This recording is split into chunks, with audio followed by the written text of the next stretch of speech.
Ground rumbling? Oh shit. Oh, it's the third stage. This dude tripping?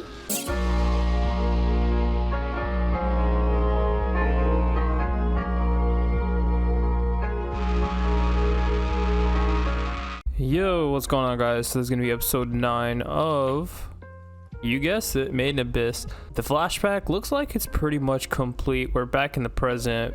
Everything that we've gotten so far in the flashback has served to make the inevitable meetup reunion between FAPUTA and Vueko hopefully very emotional for both of those characters. It's a pretty tragic past, arguably more tragic than even our main characters. It just seems like the more characters we meet in the Abyss, we just get exposed to how devastating it is to encroach deeper and deeper into this monstrosity of a cavern. So let's jump right into it. If you guys enjoyed the video, be sure to leave a like, hit that sub button, and let's go. He's digging in that wound. What you mean? Sounds like she's having a grand old time.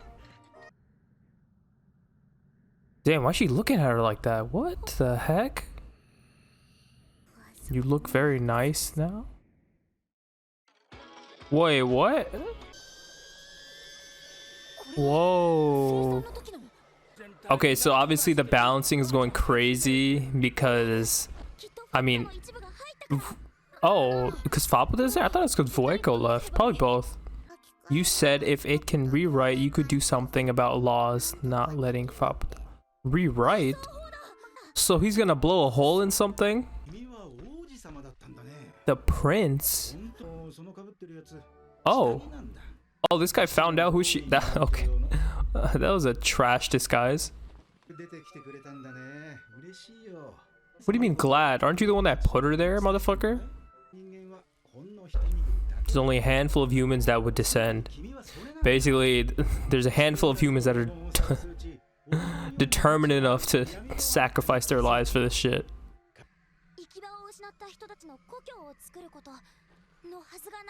So he didn't have Big Mom's goal? It's still just the entrance? Wait, what? Wait, this is not the destination? What the fuck? You want to use the power of the Cradles of Desire to make it so the villagers can adventure again. Oh shit. Just so they can go deeper and deeper and probably become even more deformed and lose more of their humanity. It's not something you should burden someone with. Yo, exactly, straight up, bro. She's like, I have a pretty good life, you know, bartending, serving food. It's pretty chill. I don't know if I want to sacrifice my life again. Ground rumbling? Oh shit. Oh, it's the third stage. This dude tripping? That thing is after the piece of the princess. Oh shit. You're coming with me? Alright, looks like Wazukyan's plan is underway. Ma, take care of me. That's Buttcheek Boy to you, bro. Low-key though, we might need that same power up again. I don't know if your incinerator is strong enough to take this guy on. Why does it have the same name as the piece of trash you took me in? Oh fuck, dude, I didn't even realize that. Did we know that in the beginning? I'm gonna have to go back and check, but I don't know if we knew that in the beginning. Made him from signals she received from. Oh, so she ended up making him based on. Thanks, Juroimoh. That's kind of fucked up. Rather than a hollow, he's more like a part of the village. He's the will of the village. So in the same way that Vueko was connected to the village, he is too. Oh, he's doing a fusion dance with the balancing.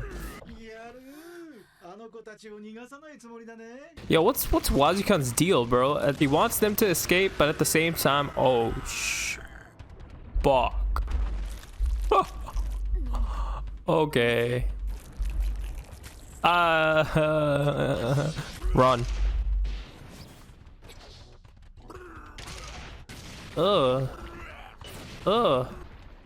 Looks like we can never stray away from the vomiting. Whoa. Trying to cover the whole village.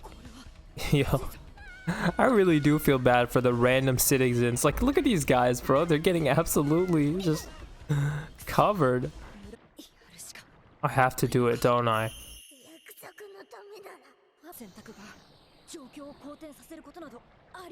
Yes, bro. Take him the fuck out. Now. Now. Ooh. Oh.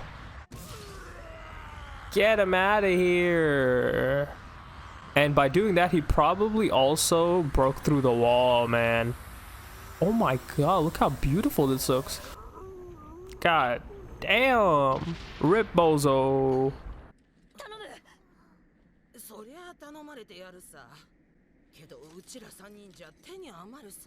The three fucking musketeers, bro. Oh, he done broke through that wall. And FAPUTA is here. Yo, she look angry though. Oh. Oh. Forgive you all. Your mouth speak the same song my mother did and spit out prayers. For desperate. Oh, she is about to massacre these fools. Oh, and Ray can't even fight. Oh, next episode's gonna be crazy. Will allow you no time to pray yourselves. Eradicate you now. These guys want to die. Oh, okay, got you. Bro, that's it's not gonna do shit, dog. Yeah, that's technically her brothers and sisters.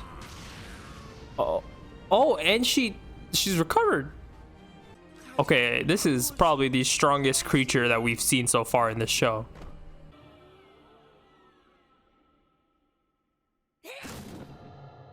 Oh, fucking cliffhanger, bro. What the fuck? Oh, no, wait, there's more. Never mind. And Nanachi's just been sleeping through all of this. The time to awake has come. It is no longer a dream. What happened? Okay, so there's a lot of stuff that happened this episode that we got to cover. Obviously, the stuff at the end with FAPUTA, we'll get to that. Juroimoh, there's a lot of, parallelism between 3 characters in this arc versus 3 characters from the Made in Abyss movie. And there's also some funny stuff that happened at the end, even though that whole moment was pretty serious. So we start off, and FAPUTA is, she seems chill, even though last episode we did find out she wants to destroy the village. But then we get this shot of her as she's looking at Prushka, and she says something along the lines of, "You look very nice now." Either she's looking at Prushka or she's looking at Riko and thinking, okay, this person is, pretty strong. She's able to become a white whistle. This is after Riko has used Prushka to transform Reg. So the balancing is going crazy because a part of FAPUTA has been transferred from, where she was to, the village of Iruburu. Obviously, this part of her, this piece of her is going to be used to free Nanachi, but something else ends up happening. Also, side note, look how. So let's talk about Wazukyan. We have to address this man. Well, first let's address the fact that Riko was able to pretty much figure out exactly what his goals were, and that is going deeper and deeper into the abyss. This is not actually the Golden City. There is a point deeper that Wazukyan is looking for, and Riko figures this out by realizing that this guy, he's very calculative. Seems like he has a grand idea, a master plan. There's no way he would just stop here and you know, be content with this place, this village, just living here forever. Wazukyan doesn't deny any of it. In fact, he praises her for figuring that out. So the depths of the 6th layer are still just the entrance, and Wazukyan will do whatever it takes to even go further and further. And we all know, based on the flashback, he did do a lot of questionable things, which eventually lead to the events at the end of the episode. You know, at this point, Riko has a lot of experience in identifying these types of guys, especially since the stuff she had to go through and face in the movie. The shopkeeper even asked him, hey, you're not going to deny it? And he's like, he's so prideful and narcissistic, partially because of his power to be able to see the future a little bit, that he's just like, no, I'm not going to deny it. And this part right here, this was... This is foreshadowing for when FAPUTA is giving her speech, which I'll get into. It was a pretty funny moment. So Juroimoh, one of the 3 stages, pops up, and we actually learn a lot about him. He's not actually just another hollow. He was created by Irumyuui, obviously, but as a defense system for the village, created from these signals of the memories that were within Vueko. And I don't know if they said this in the beginning of this season, but this guy's actually based off the person that was, I guess, owner of Vueko before she met up with Wakuzan and Beloff. So that's pretty disturbing for Vueko, I guess, to escape the cave that she was in, just to be met with, you know, this reincarnation of her trauma. So he ends up merging with the balancing and transforms, which I gotta say, like, I've said this time and time again, but the character design, the monster design in this show is just something else. Let's just look at this. Hold on. Where is it? Right there. Boom. Look at that. Oh my god. But still got one tap because Reg ends up using his incinerator, which, you remember early in the episode, FAPUTA said she wanted him to use that to rewrite or basically break a hole through her wall, which obviously has some consequences. Don't worry, we're getting to the end. We're getting there. So I thought Riko was going to use Prushka to transform Reg, but I guess it wasn't necessary. This guy's not as strong. He ends up doing the thing that FAPUTA wanted, and oh, this scene right here where he's just blasting a hole through Juroimoh is just beautiful, man. Just look at this, just artistry. So he ends up blowing a hole through the wall, and look who's behind it. FAPUTA and her minion. So the hole is broken. All the people unknowingly are excited. Look at this guy. Meanwhile, FAPUTA is giving them the speech of a lifetime, basically laying out how she's gonna kill them, when she's gonna kill them, and basically counting down to their demise. Now, the funniest thing about this speech is that none of them can understand what the hell she's saying, because she's not speaking.